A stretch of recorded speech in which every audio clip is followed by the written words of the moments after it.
One of the biggest mistakes beginners make is rushing to learn transitions, animations, and fancy effects. And I understand why. Those things look exciting.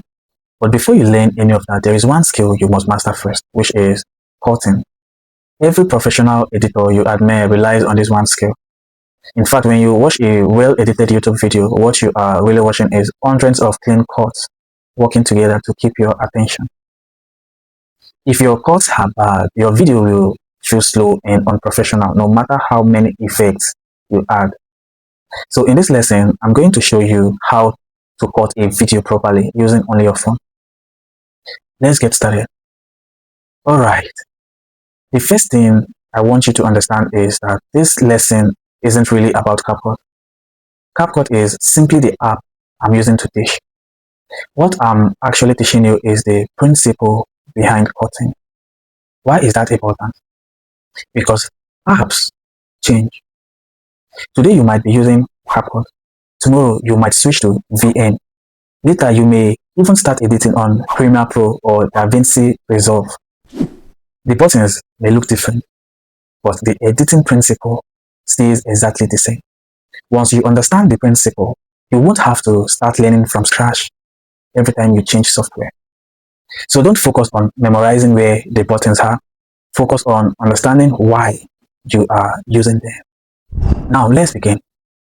Open your CapCut, tap New Project, choose the video you want to edit, then tap Add. Good. Your video is now on the timeline. Now, this is where most beginners make their first mistake. The moment the video appears, they immediately start splitting and deleting clips. Please don't do that. Instead, press play and watch the entire video from beginning to end. Don't touch anything yet. No cutting, no trimming, no deleting. Just watch the entire video. I will tell you why. When I first started editing, I made this exact mistake. I thought I was saving time by jumping straight into editing, but I wasn't. I ended up spending more time looking for mistakes than actually fixing them. Everything changed when I started watching my footage first. Instead of searching randomly, I already knew exactly where the problems were. That one habit made editing much faster.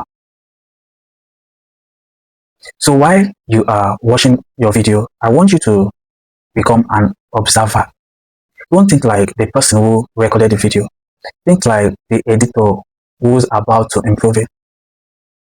Look for things like long pauses, words such as places where you repeated yourself, moments where you looked away from the camera for too long, mistakes while speaking, dead silence too, or anything else that interrupts the flow of the video.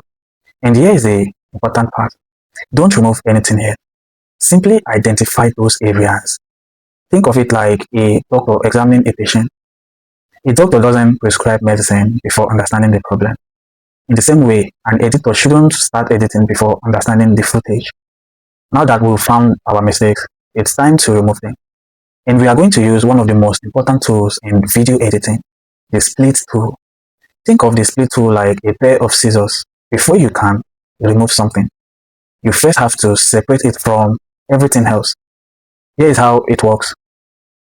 Move the playhead to the beginning of the mistake. Tap split. Now move to where that mistake ends. Tap split again. Notice what happened. That mistake is now separated from the rest of the video. Tap that middle clip, then press delete. And that's it. You've just made your first proper edit. I want you to notice something. We didn't remove random parts of the video. We removed the parts that made the video weaker. That's what editing really is. Editing isn't about cutting as much as possible. It's about removing only what does not help the viewer. Now it's your turn. Pause this lesson. Open one of your own videos. Watch it carefully. Find at least 5 mistakes. Then use the split tool to remove each one. Split. Split again. Delete. Repeat the process until you are done. Don't worry about making everything perfect.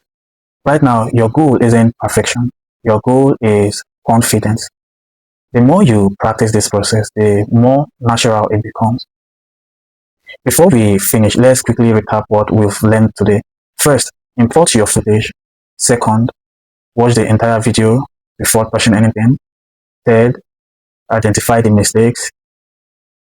Fourth, use the split tool to separate those mistakes. Finally, delete only the parts that weaken your video. That's the basic workflow almost every editor follows. So in the next lesson, we are going to look at something that confuses almost every beginner, the difference between cutting and trimming. Most people think they are the same thing. They are not. And once you understand the difference, your editing will immediately become cleaner and more intentional. I will see you in the next lesson.